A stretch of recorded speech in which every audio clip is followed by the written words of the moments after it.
Now, this is normally the point in the video where I'm going to launch into sort of an animated lore segment that propels the story forward. But before I do that, since this is the first episode, I want to catch everyone up on what has happened up till now.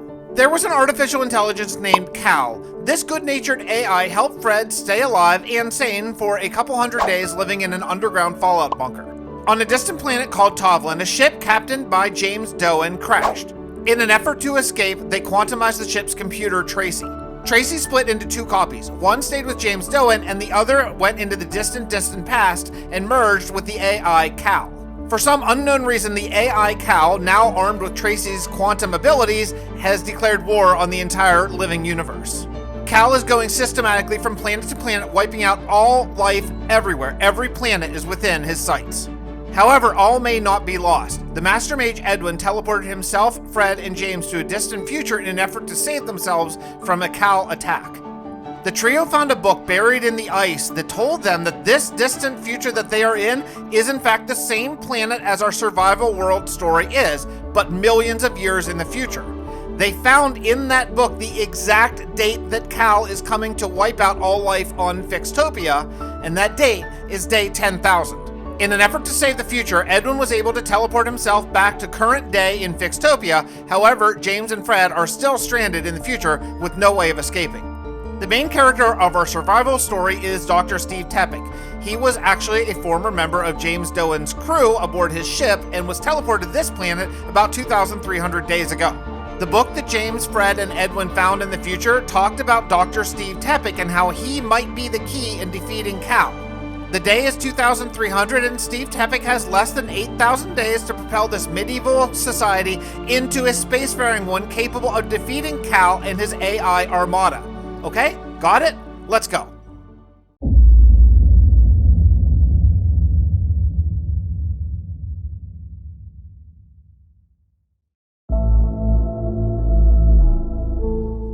Can't help but marvel at this machine Dr. Teppick was able to build in such a short time. I have been gone for nearly half a year. I hope my friends James and Fred are okay. The future they are trapped in is harsh. Tracy, connect to the future node. Connecting. Hello? James, it's good to hear your voice. Edwin? Edwin! Fred! Edwin is calling through the arc. Are you well? We are, but things have gotten worse here. Things were bad before I left. How much worse? A lot. The cold is overcoming our ability to keep it warm. We may have to retreat underground soon. How did you get there? Steve told us you were lost to the void. I was trapped for a time, but able to claw my way out. I am safe here, but, as the Oracle foretold, I have very little of my old power. I'm sorry, old friend. I'm sure it's hard to lose those abilities, yet again. I am traveling to a people called the Avon. I believe they were the authors of the book we found that told of the artificial intelligence attack on this world. If anyone can help me put the pieces together, I believe they can. I will do everything I can to bring you two here, but without my powers, I'm not sure. Don't worry about it, Edwin. Go to the Avon and save the future. The idea is all these trees have to go. We have to clear this land so we can build. Clear the land. Oxycity Zemul. Get it? I'm gonna have to do it myself.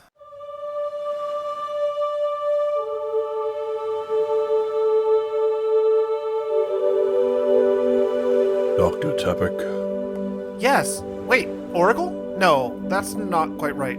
Edwin? I'm so glad to see you. Yes, it is good to see you as well. I had no idea where you went when the Oracle sent you away. I was trapped in a kind of prison of the mind, but able, eventually, to find my way out. That's great news, but why are you here? I've come to make a trade. I spoke to Levin Fond, the king, and arranged an exchange of sorts. I will stay here and research, and he has agreed that you and a Mr. Grady, I believe, may return to New Hope. I can't let you do that. I came here willingly to help the Avon rebuild their kingdom. Steve, The Levin is interested in my specific knowledge set. He is more than happy with the work you've done, and you are needed elsewhere. The Breath of the Dragon is doing a commendable job at New Hope, but you are needed to oversee the growth. I have no knowledge of spacefaring technology.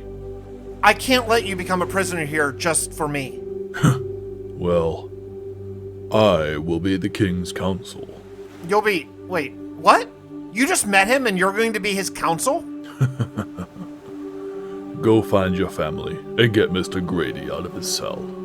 I will be in contact soon.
It has been months since Dr. Tepik returned to us. I do not understand how Edwin managed it, but he was able to convince the leader of the Avon, Levin Ford, to release him from his deal.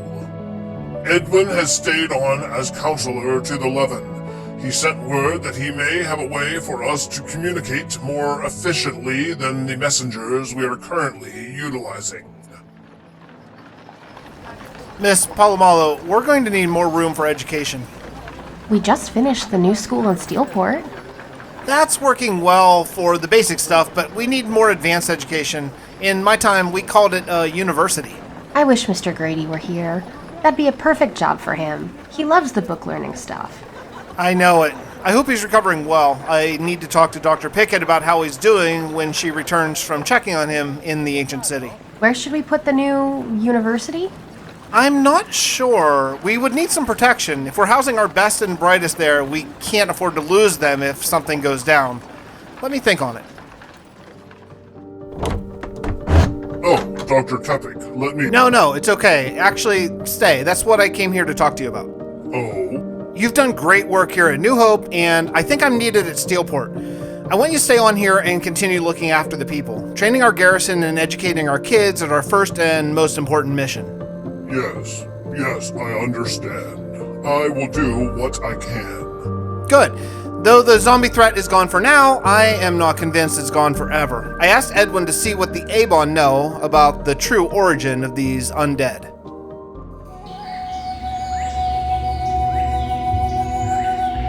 Sire, I have been deep in researching the source of the undead infestation that plagues this world.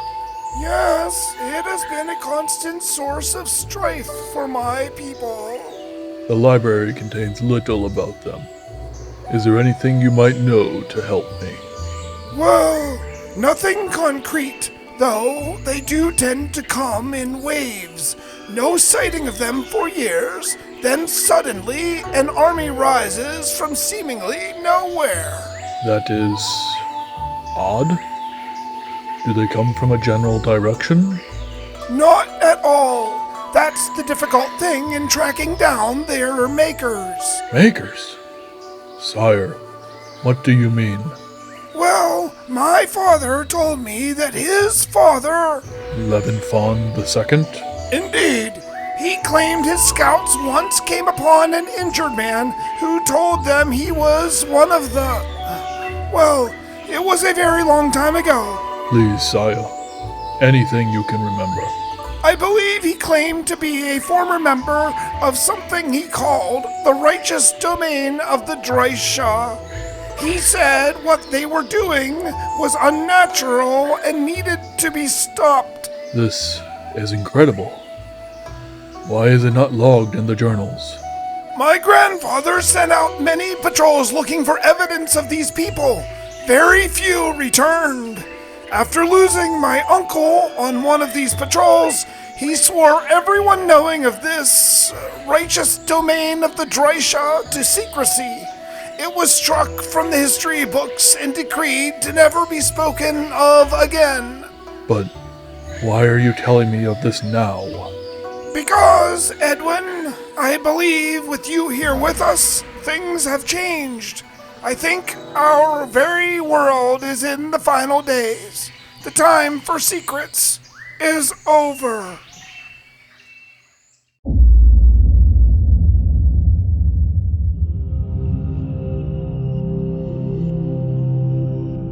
So, Fred, you see no mention of this righteous domain of Dryasha in the ancient book? I don't, but we're missing pages due to the age of the book. Yes, I remember. Edwin, you're breaking up. Can you boost the signal? Tracy, boost the output signal, please. Signal is currently at 95%. Increase to 105%. Engaging emergency power. Fred, can you hear me? Barely. Edwin, something is wrong. Overload imminent. Damn it!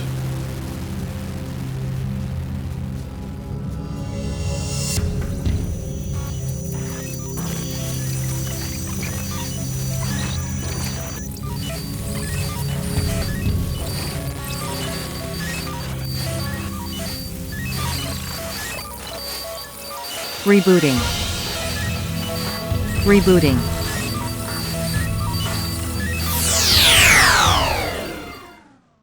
Activate primary protocol.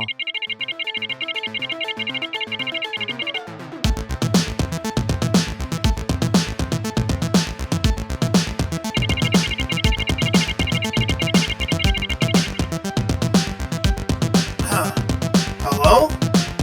Hello?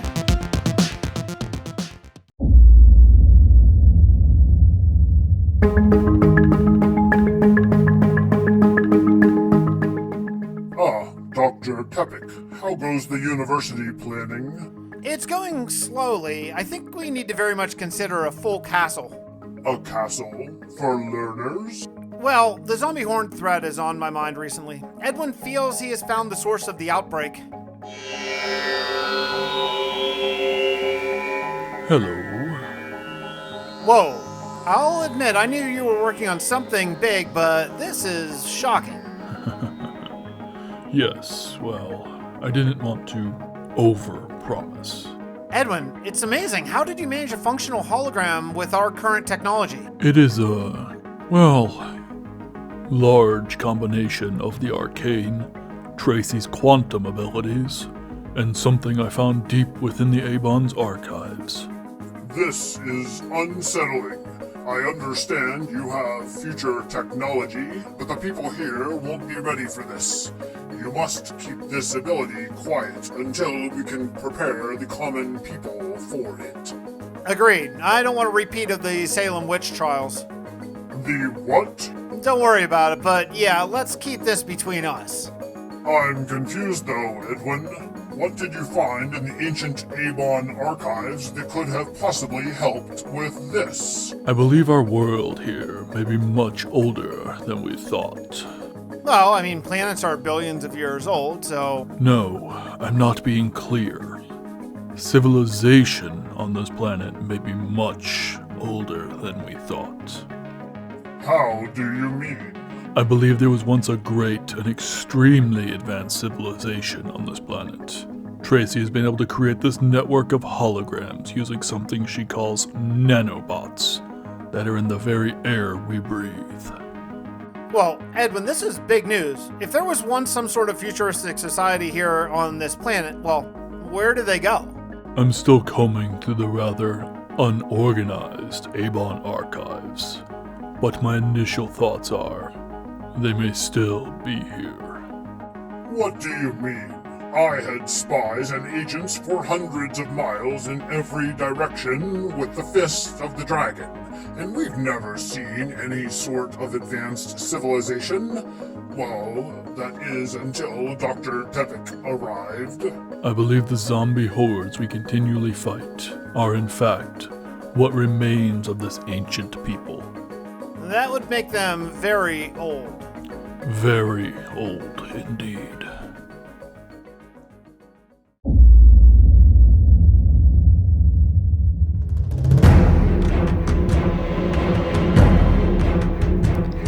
Doctor's log, day 2545. We've taken to using the calendar, counting the days since Dr. Tepik arrived. He was, well, resistant to it, but since we know exactly when Cow will attack, the choices were to either count up or count down. And honestly, counting down was just so morose. Dr. Tepik had asked us to start recording logs since we are continuing to spread out throughout our lovely landscape as our little empire grows. I know, he specifically said the empire were the bad guys. But it's what the people of Fixtopia have started calling it. I'm growing more and more concerned about Mr. Grady. He's only conscious for a few hours a day now, and, well, he sleeps. No, man, I can't believe I'm about to say this, but he sleeps like the dead. I don't see the zombie infection taking over his body, however. I think it's something new. When he was bitten, he said he moved quickly enough to sever his arm and prevented a transformation, but, well, then the Avon attached a zombie arm, and I really don't know. It's changing him. I'm very worried.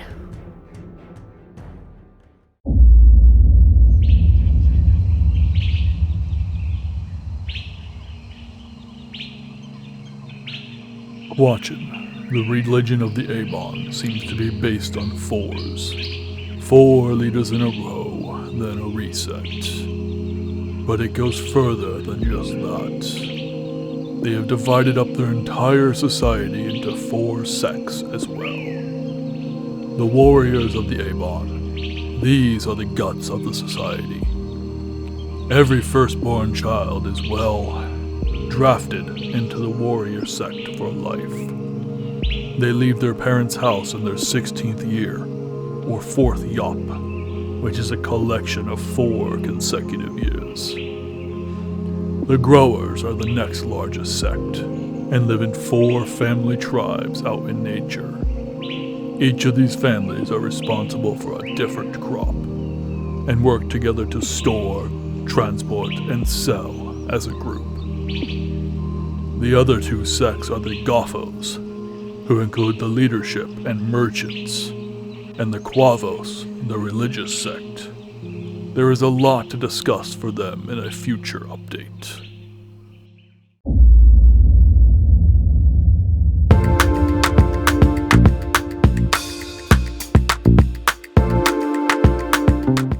Edwin sent me some more information on the Avon and these 4 sects that they've decided to break their society into. I'm going to read them into the record. This culture is so interesting and deep, I'm thoroughly enjoying learning about them. The 4 sects of their society are warriors, growers, Gophos, and Quavos. The Gophos are members of the court, kind of their version of royalty, and behave much as one might expect. The Quavos, though, are religious zealots. This is a little different. They enforce the rules of 4 to an extreme and sometimes deadly end. If a family has a 3rd child, thus turning their foursome into a quintet, they must choose one child to leave their family. I'll be honest, reading this, I was taken aback at how casually the author of the Book of the Avon described their families deciding to give up a new baby, or the middle child, or the firstborn warrior. It seems many times one of the parents would even choose to leave their family, breaking contact forever. Though the Avon have become allies and even friends, this is a hard pill to swallow for me. I believe each culture should behave according to their own guiding principles, but this just seems so very brutal.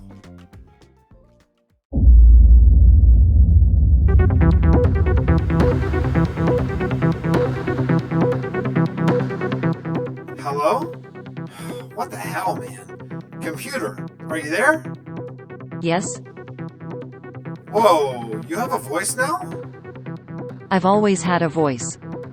Okay, this is weird. Computer, run a diagnostic and upload. Uploading. Whoa, oh, okay, this is weird. So, okay, you're not my computer. Who are you? I am known as Tracey. Trace. Okay, Tracy? Nice to meet you. My name is... I think still is, Hank, and I am a little confused. What is happening? Uploading historical logs since the singularity. Whoa, Tracy, it's too much. It's too much, you have to slow down. Slow down!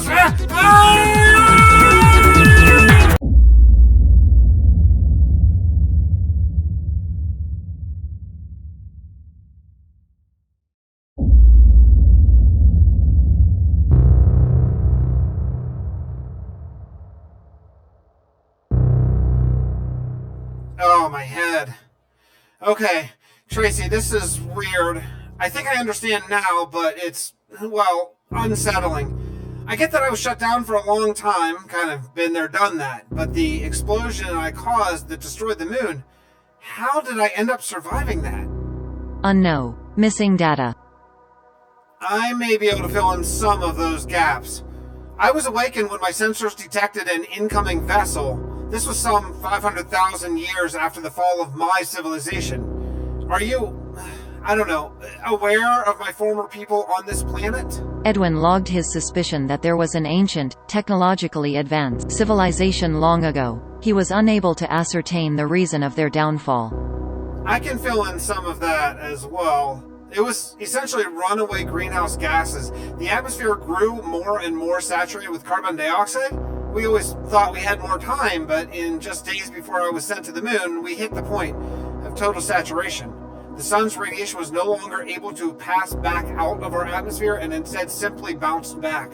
The temperature skyrocketed nearly instantly.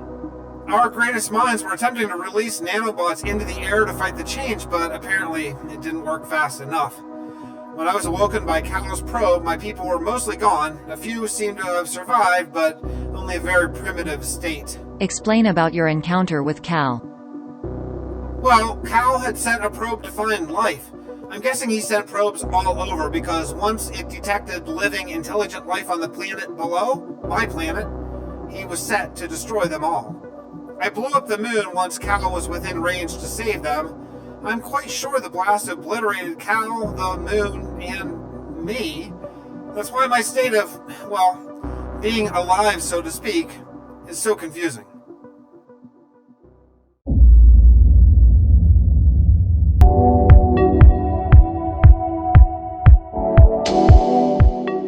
I traveled to the Arcane Reception Coil to consult with Fred and James about the timeline. It was odd though, as Edwin warned, the Ark couldn't hold a connection for more than just a few seconds. I am worried about those guys. The connection only held for a couple seconds, but it was long enough to hear the chill in Fred's voice. If they don't find a solution soon, I am worried the cold will overtake them. Something's going on with the Ark, and if we want to continue to be able to talk to the future, we're going to need to sort that out, and soon. I also spoke to Dr. Pickett about Mr. Grady, and she is more concerned than ever. It seems my old friend is only conscious a few days a week now and seems to be deteriorating very quickly. I tasked Edwin to look through the Avon archives and try to find anything that could possibly help Grady, but he is apprehensive that he'll find anything. I don't know what else to do. Honestly, this whole thing just has my head spinning. I feel like time is flying faster and faster towards day 10,000 and the impending attack by Cal, and we're moving forward one tiny step at a time.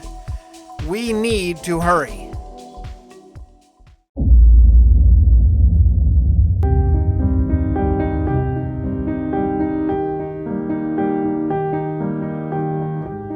Tracy, please connect me to Fred and James. Connecting. Error. Error. Tracy, please run a... Oh, damn it all. What was the word? Diagnostic. Running. Signal is ending at node 001.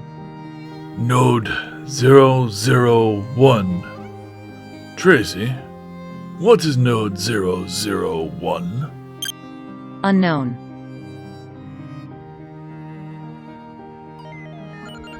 So, something, somewhere, is intercepting our outgoing signal. Our signal to the future is being intercepted. Could this be Cal? That was my first thought, but Tracy says it's a static point.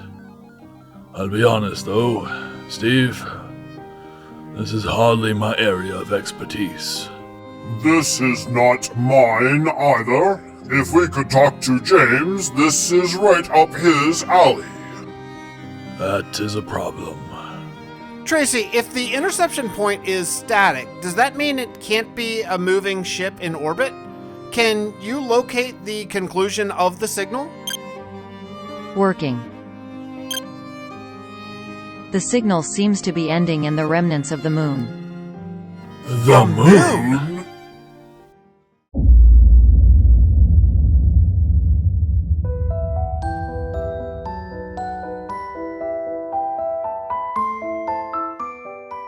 James, I don't know if you can hear me, but I remember seeing on TV that people could remember what happened around them when they were in a coma. At least, I think that's what's going on with you.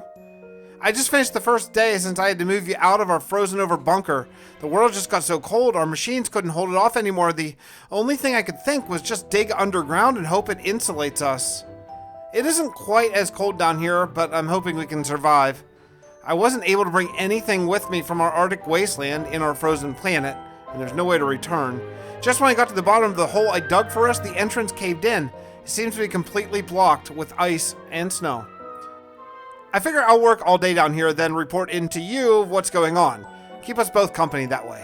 I do remember how talking to my dad, well, the AI that my dad made, it helped to keep me sane when I was living in the Fallout bunker, and with any luck, we'll make it out here. You'll wake up and we can reconnect with Edwin, the Master Mage. Damn, it's so cold in this room, but I think I need to keep you frozen for now until I figure out how to wake you up. I'm tired, James. I'm going to go to sleep and continue working on this tomorrow. Sleep well.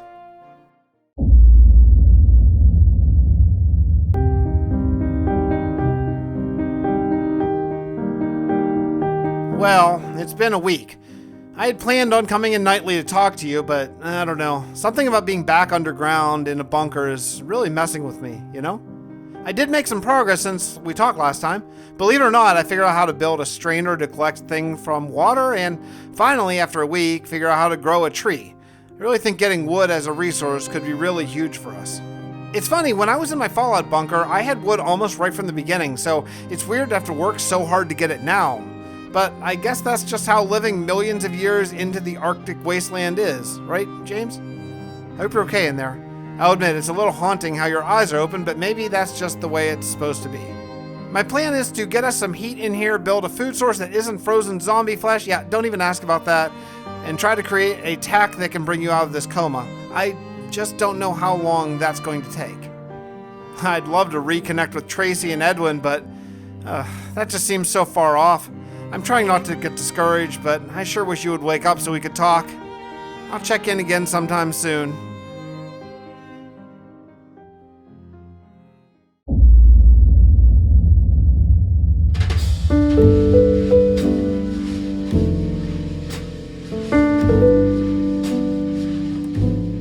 Oh, I'm sorry, it's been a while since I checked in. I had to move to the surface, though I was careful to barricade your room, so I'm sure you're safe while I'm working. I may have found a way to survive even though the cold above is relentless. Oh, James, I discovered a book. This book was left by someone, some sort of mage, similar to Edwin, but I suspect possibly more gentle. It describes a system of magic, druidism, I believe. I'm very hopeful I might show some sign of proficiency in it, maybe. This magic, it seems to be a life magic. My deepest hopes are with the new herbs and such that I'm discovering, maybe I'll find something that could wake you up. If only Edwin could see me now dipping my toe into his arcane arts. I miss our old friend. I hope he's thriving in the past and helping Steve Tepic out. Who knows, maybe by now the Avon have joined his little empire they're creating. One day soon, I plan on moving you up to the surface with me, but honestly, for now it's just too dangerous. I'll be building soon and will bring you out when I can. Sleep well, my friend. I miss you.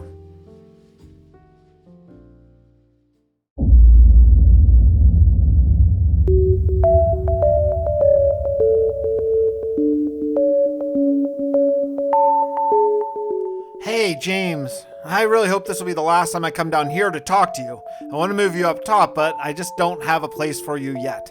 It's been a few days, and I'm basically established above ground again. The thing is, our base, our giant house, is gone. I think the storm we weathered underground completely covered it in ice and snow. The landscape is so different since our time in the Arctic wasteland and frozen planet, I don't even recognize it. To be honest, it's like I'm starting out again, but this time without you or Edwin. Man, even if we could talk to Edwin in the past, I wish I knew what was happening with them. I've been learning so much recently about this natural magic. It seems like it's all about healing and balance, and I'm thinking, if anything could bring you back, maybe it's this. I remember Edwin telling us about his old apprentice, Bob. When Edwin was trapped in a prison by the Mage Council, Bob learned natural magic, and it was able to create a powerful spell to pull Edwin out of prison. But the thing is, it bounced Bob far, far away. My thinking is, if I learn more about this natural balance magic, perhaps I can figure out some way to bring you back, and then, when it's late at night and I'm trying to sleep, I think maybe, just maybe, I can use it to save us from this winter wasteland.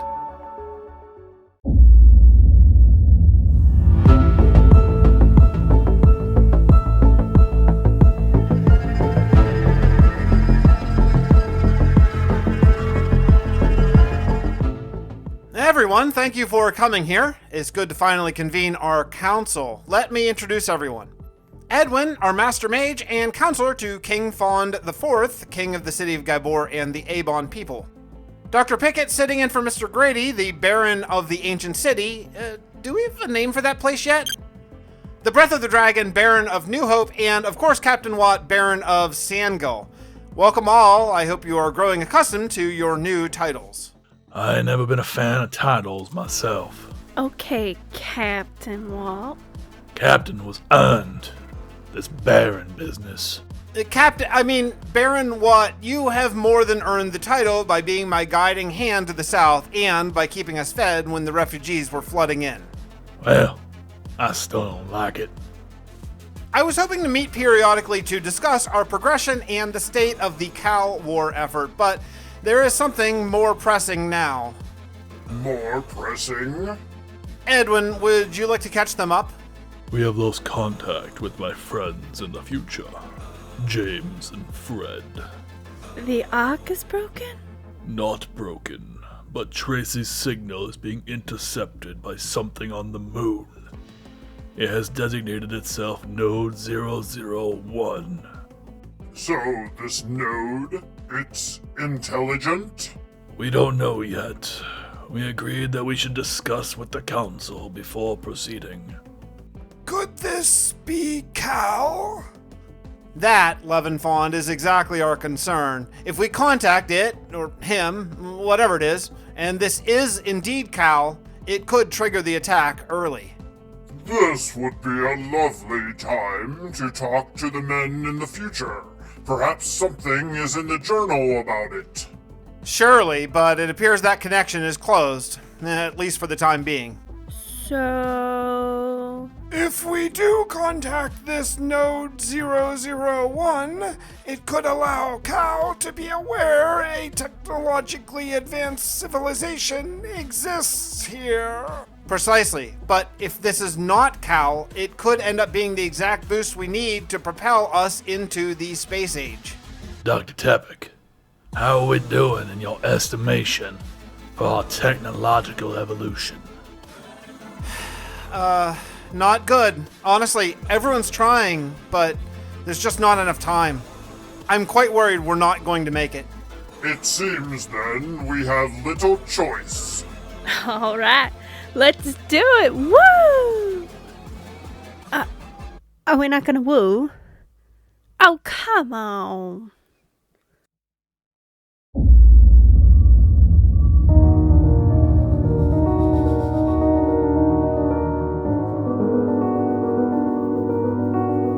This is my normal lore segment, and it's going to take a little bit of a turn for the different for a couple episodes. I'm working on expanding the world, and a lot of expanding the world isn't necessarily just our main storyline. I also want to tell the stories about just the people who live here.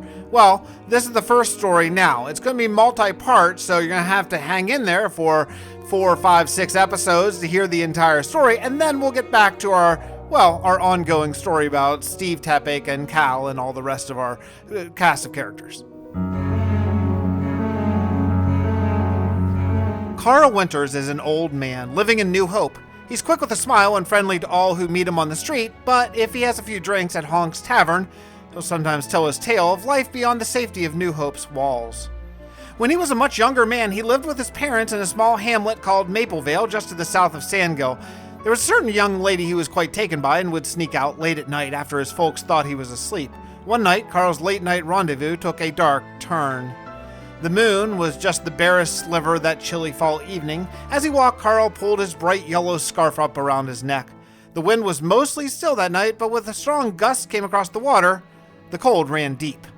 The walk from his old farmhouse to Sally's was only 30 minutes if he stayed on the road, but recently the bandit attacks were getting closer to home, and Carl thought it would be safer to cut across the country. Heck, he even thought he might save some time off his trip.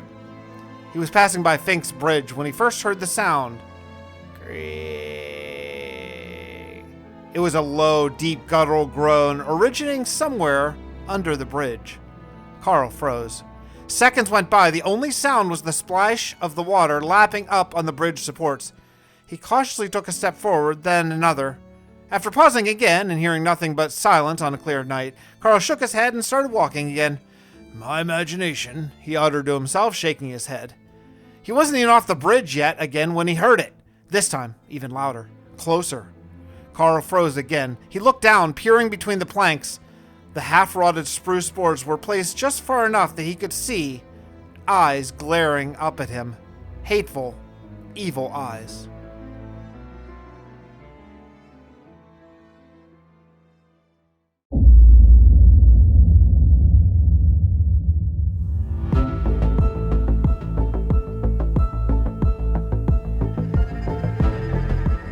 Carl Winters was walking late one night from his farmhouse in Maplevale north to the town of Sandgill. His girlfriend, well, the girl he hoped would become his girlfriend, lived there and was expecting him. Walking across Fink's Bridge, he heard a terrible guttural moan from underneath.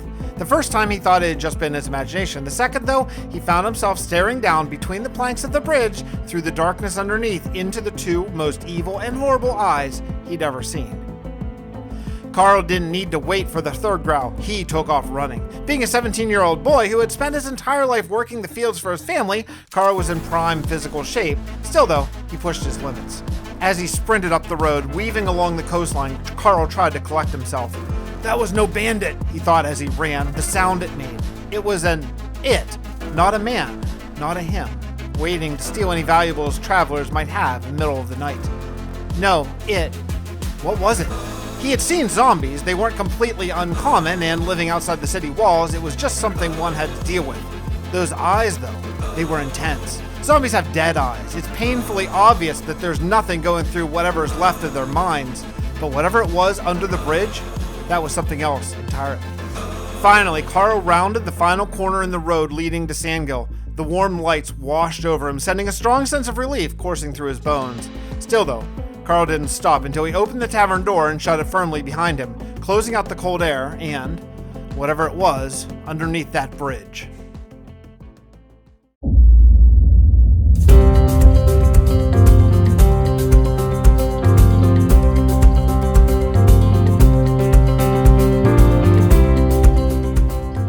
part 3 of Carl Winter's story. I think there's one more part left. If you missed the first 2 parts, you can actually jump in right now, or you can go back and check out the last 2 parts. They are embedded in the last 2 episodes of Survival with Fix. Or I have a playlist of just the lore segments exclusively. I think it's called FixxiVerse Lore. It's easy to find on my channel. It's one of the top 3 playlists on the front page. So if you want to check it out, if you missed any episodes, sometimes you might want to just catch the lore to just catch up so you don't miss anything. Anyway, without any further ado, Carl Winter's story, part 3.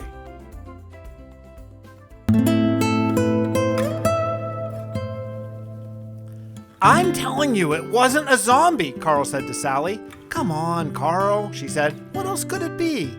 I don't know, but living on the farm, I've seen more than my share of the undead. This was something else. How do you know? Sally asked. She wanted to believe him. She did like Carl after all, but walking in the middle of the night, one's imagination could play all kinds of tricks. I don't know. Look, I saw its eyes. It wasn't a brainless slab of flesh. It was smart. Maybe it was one of the town kids waiting to play a trick on you. No, Sally, look. I don't even want to think about it. How was your day? The 2 budding lovers sat and talked for hours. Sally had just finished her shift at the tavern, and Carl was exhausted from working all day in the fields. Still, though, young love feels no exhaustion. Carl knew the following morning was coming soon, and he would have to make his way back, across the bridge, where the monster lurked. After avoiding for as long as they thought possible, the 2 said their goodbyes, and Carl started down the road. If he hurried, he still might get 2 hours of sleep before Paul woke him up to start his chores. Despite Carl's worst fears, the walk back was stressful but uneventful. He quietly unlatched the front door using his key he had borrowed from the hallway dresser drawer. The front door opened into the dark kitchen, still smelling the pork Mother had made hours earlier.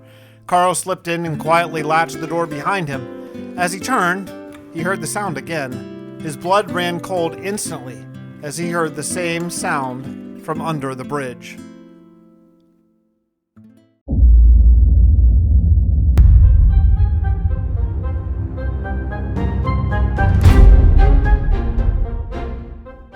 This is the 4th part of Carl Winter's story and the final part for now. We may revisit him later on. You'll have to let me know what you think of this format of lore segment. Let's get into it.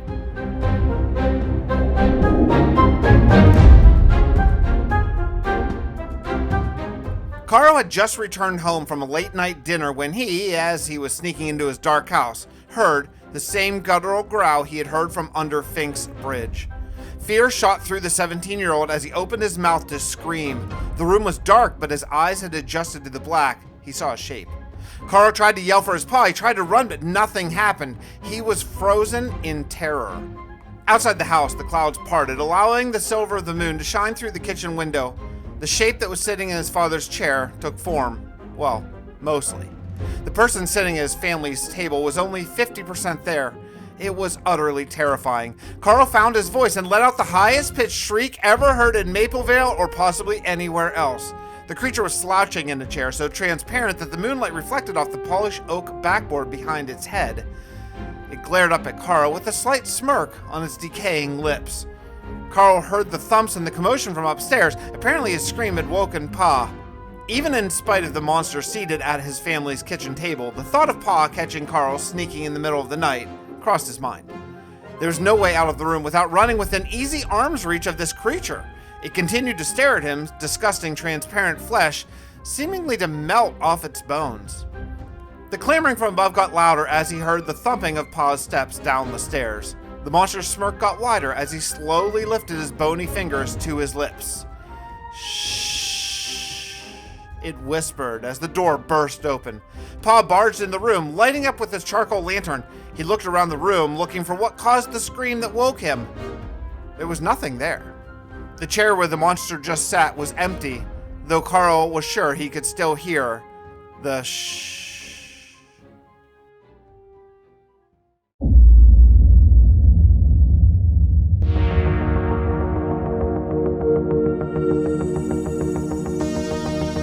In the last episode of Lore from the FixxiVerse, Steve Tepic called together the full council for the first time.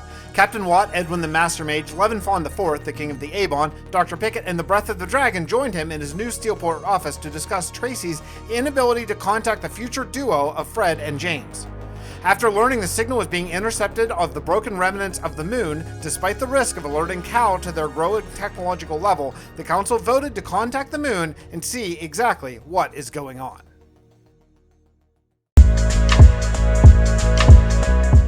Tracy, is the connection to the moon ready? Connection secure. Video feed available. Video feed? What? How? Unknown. Okay, well, connect and, well, put on screen. Hello? What are you? Are you Cal? Cal? I don't think so, anyway. No, my name is Hank.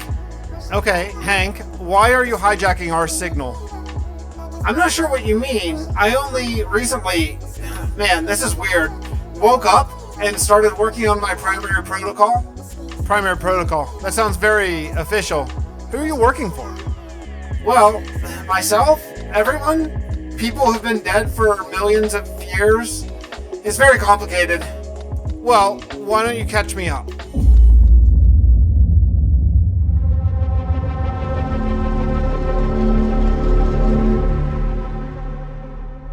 Okay, so to sum up, a once great civilization on this planet made you an android body and uploaded your brain into it, then sent you to the moon just as they essentially destroyed themselves, sending the survivors back to the Stone Age.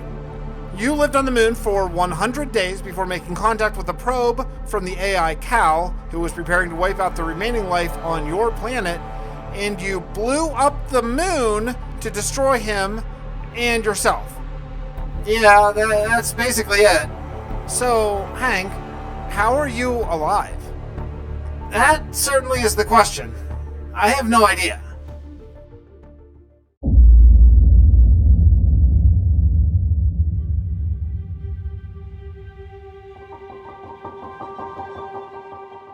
I got a letter from Edwin detailing more about the Avon and their society, and it's so interesting I want to record it into my log.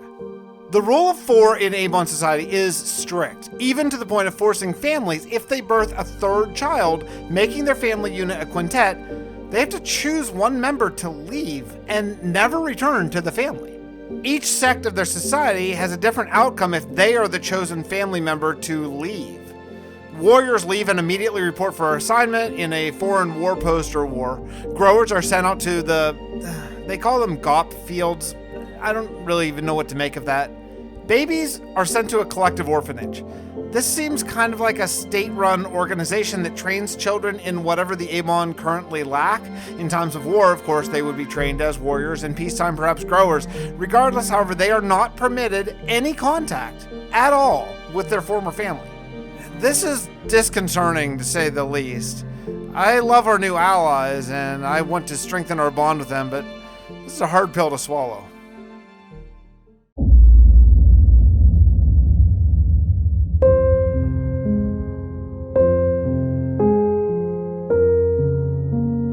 Dr. Tupek. I need some advice. Of course, Doctor. Anything you need. I have spent the last few days talking to this Hank on the moon. He seems above board and is building his moon base quickly. I imagine a cyborg who doesn't need sleep could work quickly indeed. Yes, certainly. He floated the idea of working with us to build a defense against Cal. It seems he's no bigger fan of it than we are. That is precisely what we were hoping for, is it not? It is. Dr. Tupek, we've been working together for years, and I've never known you to hold your tongue. What concerns you? Well, it's twofold. Firstly, if we trust Hank to run our entire space fleet based on the moon, and something happens, we may not have enough days remaining to recover. I sense the if something happens part is your main concern. Yes, it is. Hank claims to have no idea how he survived the literal explosion of the moon. You don't believe him? I don't not believe him, but there's something else. I've asked Tracy to take a closer look using her nanoparticles to investigate Hank. That seems prudent. Did she find anything? Well, that's the weird part. She hit something she's describing as a firewall deep within Hank's programming. Could it be something he erected to protect himself? I don't think so. Tracy tells me it's beyond Hank's core. It's in his, well, subconscious, so to speak. But stranger yet, Tracy tells me it's the most advanced code she's ever seen. I imagine that is saying something. Yes. Yes, it sure is.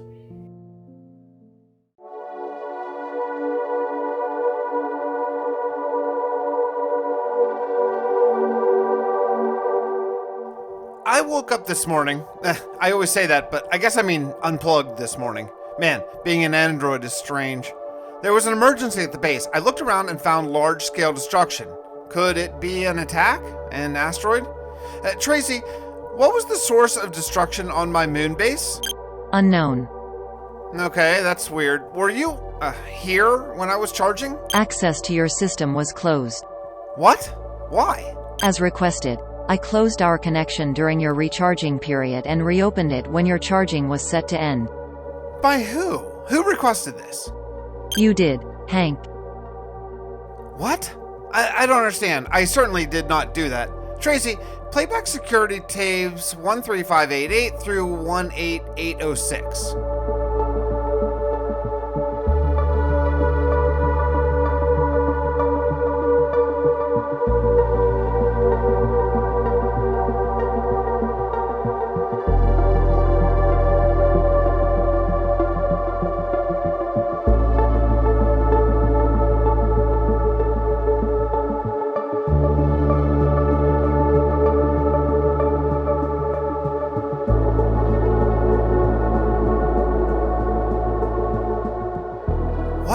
That's me. I don't understand. What's happening to me?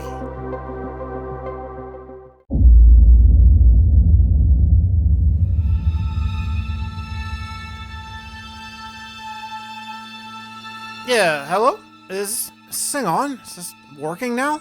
Hi, if anyone finds this footage, well, I guess something has probably happened to me. Who am I? That's a great question. All I know is a few months ago, I woke up in a tree. I couldn't remember anything, including my name.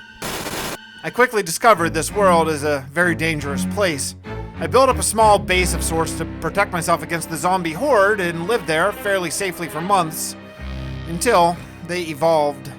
Somehow these monsters learned to both break down my walls and build up over any barriers I had constructed. I tried fighting them off, but eventually I just had to run. I've been running ever since. Since finding this city, I am hopeful I can set up some sort of base that I can defend a little easier and maybe even find another human alive. I hope. Well, that's all for today. I'll keep this log updated because if something does happen to me, I feel like my story should be remembered by someone eventually down the road.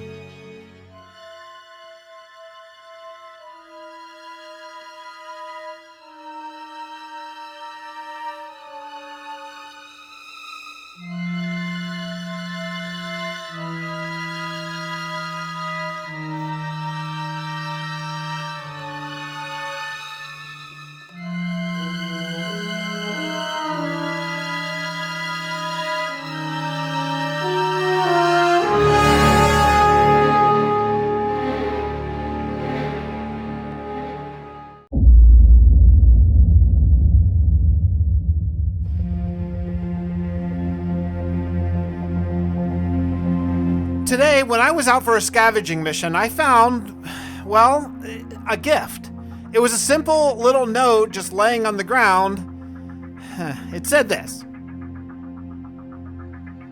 combine a book with an iron nugget. Signed, a friend. What? A friend? I was fairly confident that I was alone in this city, and I'm pretty sure a zombie didn't write this, so who could it be? Am I being watched right now? These wide open windows on the side of my claimed building, well, they feel very, very naked. Still though, I'll combine a iron nugget with a book and see. If this really is helpful, then maybe it is indeed a friend.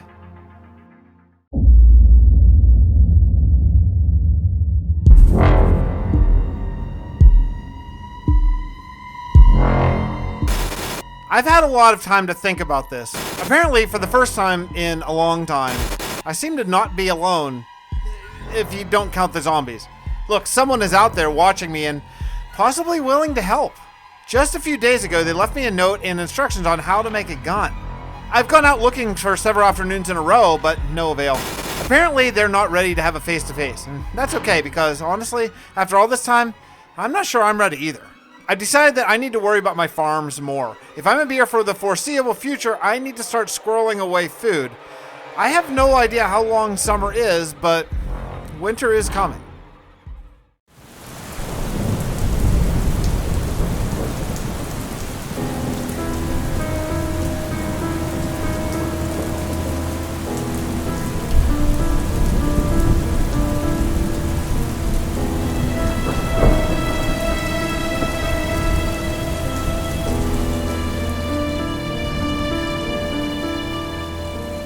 Well, hello. What do we have here? Lots of goodies, maybe?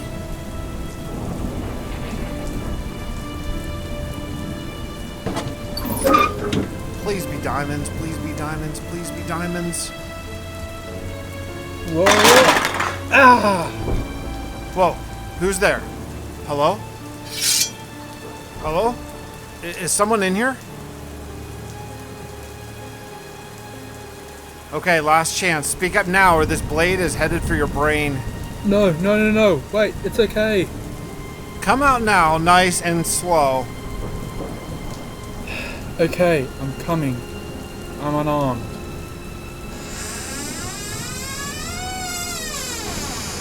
Unarmed? During the zombie apocalypse? Yeah, sure. I am. That's why I got stuck here. My damn knife broke and I had to hide from a horde. Step out of there. Keep your hands where I can see them. You're the first person I've seen in a long time. I would hate to have to kill you. Did you get my note? You're the one who left the note with the instructions for the gun book? I did. I thought it would help. And it certainly did, but why help? I could have been some sort of evil murderer. Are you? I'm not sure. I've done what I needed to do. Fair enough. We all have. My name is Carl.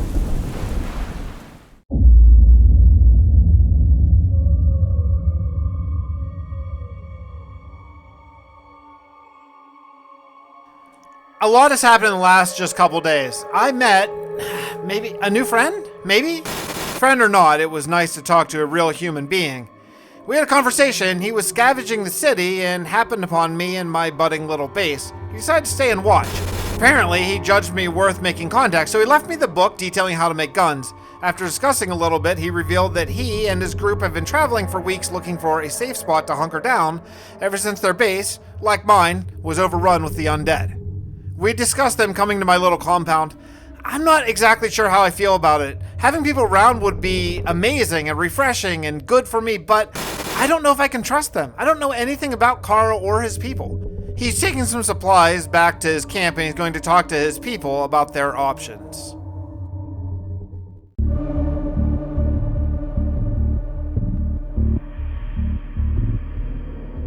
It's been 55 days since I made my way to the City of the Dead, and it's come a long way. The once crumbling buildings have been reinforced with these outdoor pathways, and I have rooftop farms to feed us, and Carl's people have begun to move in.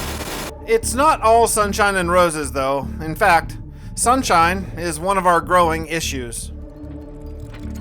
Carl, how are your people settling in? They're good. They're really enjoying getting back to their old jobs and starting to actually work again instead of just survive. That's good to hear.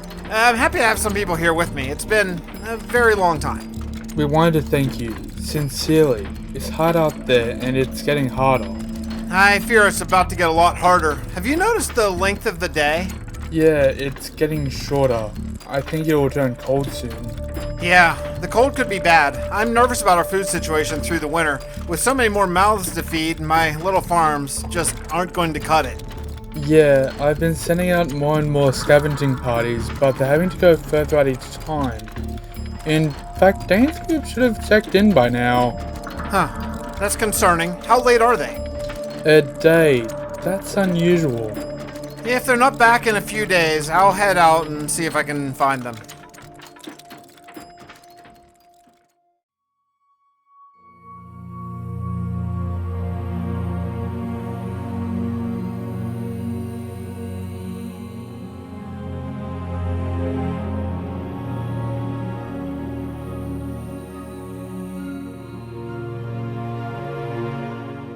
Doctor, something has happened. Yes, Baron Watt. What's going on? One of our shipping boats, the Liquid Lust, was late a few days back, bringing supplies from Gabor to Sangil. I know a captain well, and it's not like them to be off schedule. I don't like where this is going. We need those supplies Levin Fawn promised us. Well, you'll like this part less then. I took the airship out looking for them, and well, found what was left. What do you mean? It sank? I believe it was sunk, sir.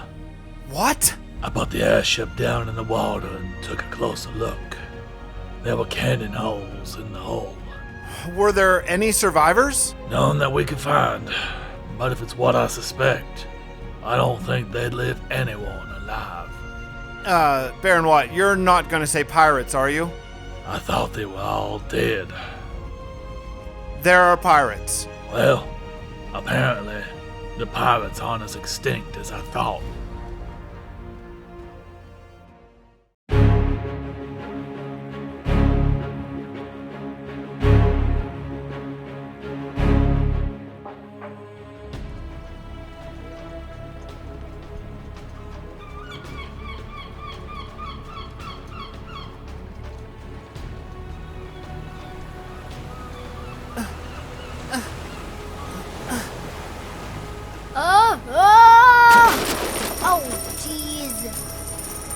You little scabby-ass Seabass. I'll knock your wages again this week if one item is lost from that blood. Why, I'll... First mate, I think he has learned his lesson. I'm sure all the contents will make their way on board. Isn't that right, young man?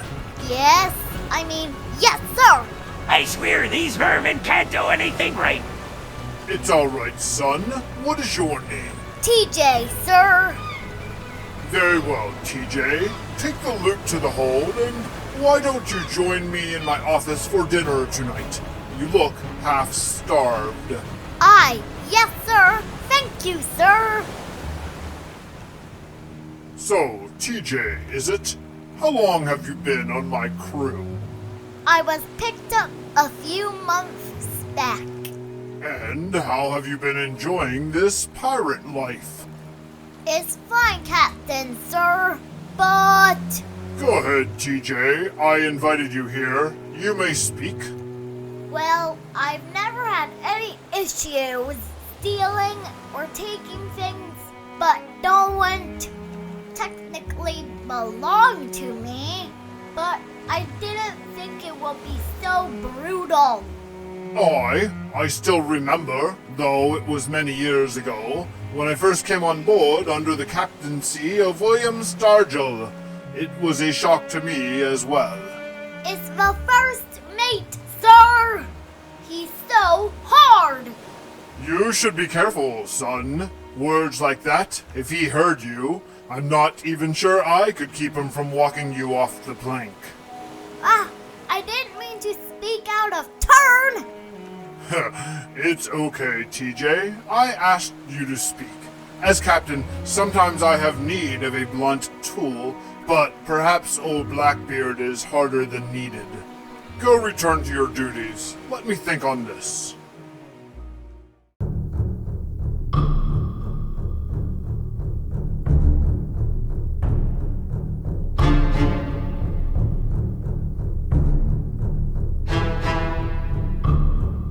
Line them up.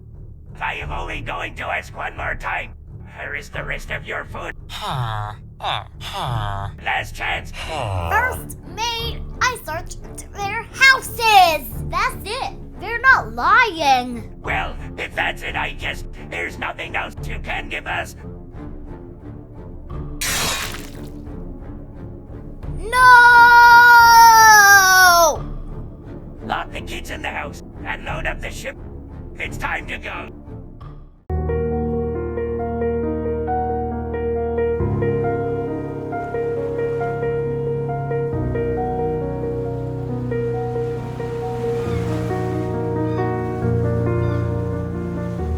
So, then he just killed him. Why? We already stole their food. Did he kill everyone? No, just the adults. We locked the children up and left. What did the captain say?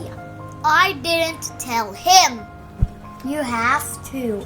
Blackbeard is so scary. Maybe the captain will make him go away. He did say he wanted to know what's happening. You're right, I'll go. It was a good haul, Blackbeard. Still though, I was sure there was more, but the farmer wouldn't have talked. Well, the pressure from the fist is getting more intense. Did you make sure to hide our tracks? I did. We burned the storehouses and killed the adults. The adults? What about the children? Well, Captain, they were just young ones. I'm sure they couldn't identify us. You left witnesses? I wouldn't say witnesses, just kids. First Mate Blackbeard, you will take a small boat back to the village and eliminate anyone who could identify us. Who's there? Blackbeard, go see who's outside my door listening to us.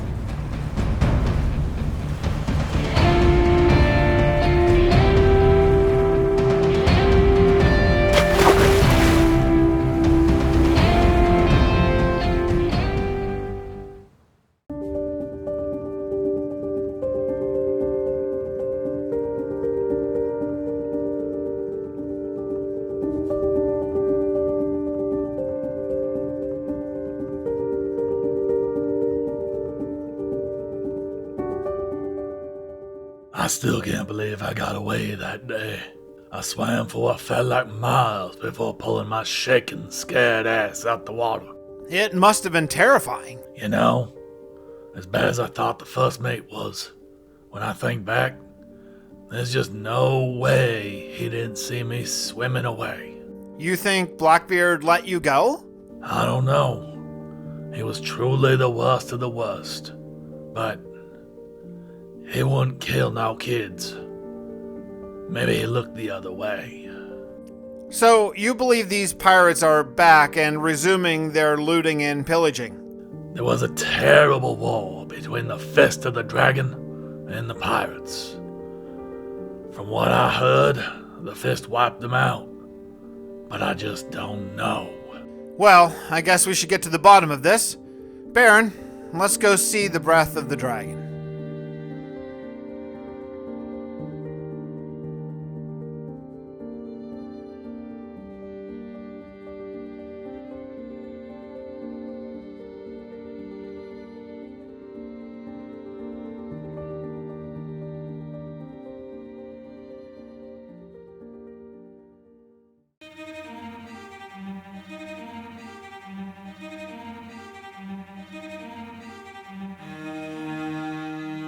So, we have pirates. Just a few days ago, we lost a second ship to this bandit crew and has severely hampered our ability to sustain ourselves, let alone grow.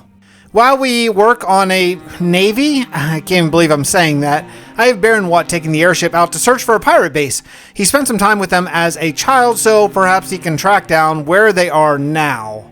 Before he left, Baron Watt told me about a pirate and Fist of the Dragon war that happened many years before I arrived here. I went to talk to the Breath about it, but he had already departed for Perseverance to check on Mr. Grady. In the meantime, we need people, like a lot of people. I had a thought. Though most of the people in the immediate area have come to join or at least ally with us, if only we could bring word of what we're doing here to the far outside area, maybe we could recruit many, many more.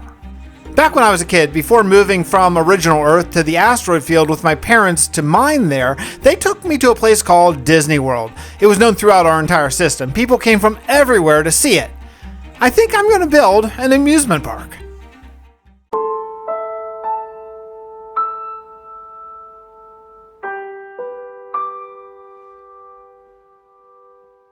I read a story today. I'll try to relay it as best as I can remember for our records. There once was a man named Suthami. The man, wearing a yellow cloth and branches in his hair, wandered in the jungle for many years until one day he found a road. Not knowing how this road came to be, Suthami decided to follow it.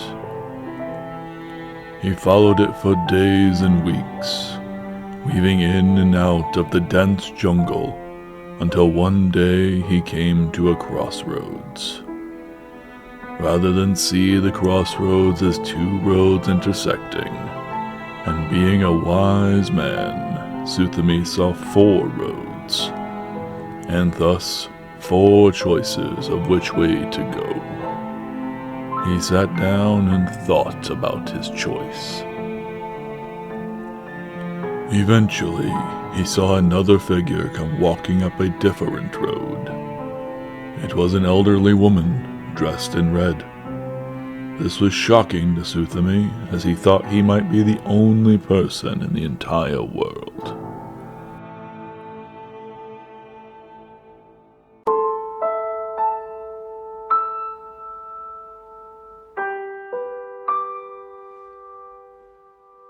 Continuing the story of Suthami from the Book of Avon.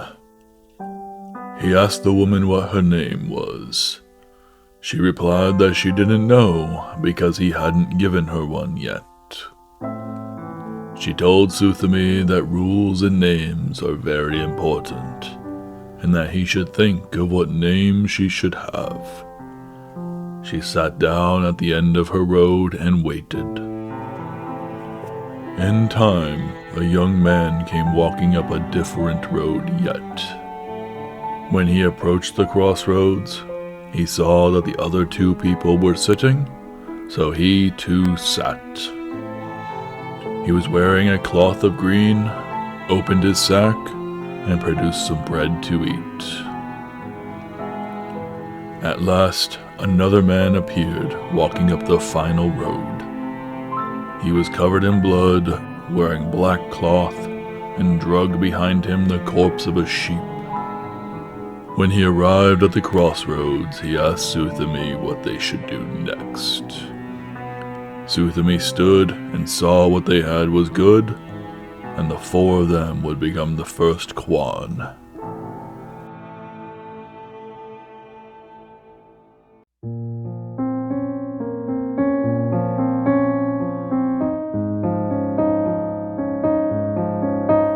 The story Edwin read from the Book of Avon makes me wonder, is this their creator myth? A man walking around for years alone in the world suddenly comes across 3 other people and form the 4 sects of Avon society? Could this man, Suthami, have been real? The book goes on to tell us so much more about him. I'm tempted to believe he may have actually been a true historical figure.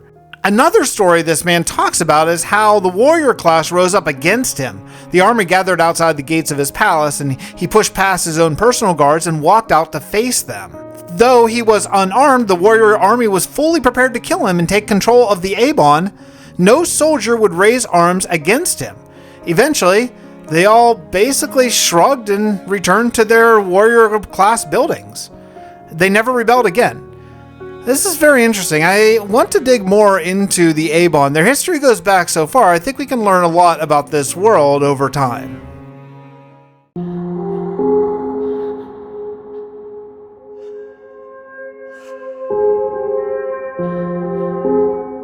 So, you need me to build a moon base. I mean, I've been working on some upgrades to my, living situation here, but nothing on the scale you and the Breath are talking about. We are working diligently on upgrading our infrastructure, but Hank, we know when Cal comes back, and we're running out of time. Well, honestly, I've had some setbacks recently. Let me send you the footage.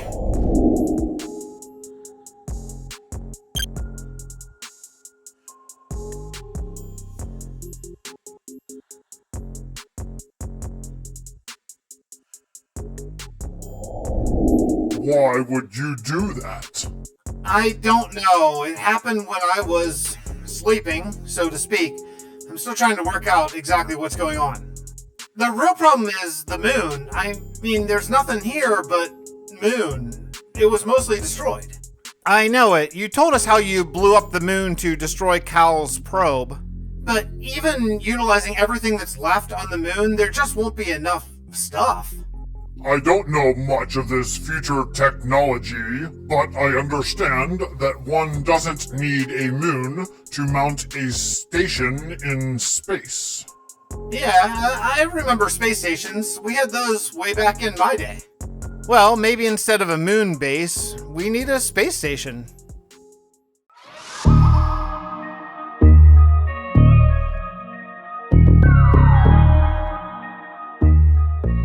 So, Hank, how goes the progress? I've cleared most of the moon and the base that I've been working on for months. Yeah, sorry about that. I'm building, but honestly, I need more materials. There's no way down to the surface and no way for you to bring stuff to me. I'm really kind of stuck here. Actually, there may be a way. I was discussing this issue with Levinfon IV, and he pointed me to a very ancient tomb. Did you say a tomb or a tome? As it turns out, both. Yeah, this seems like it's gonna get creepy in a hurry. I found an ancient tomb that predates anything else in the catacombs of Gabor. It was of the first wizard of the Avon. With Levinfon's permission, I cracked it out and found the oldest thing I've ever seen. And how old are you again, my friend? It's not polite to ask a wizard his age, but yes, I've seen some shit.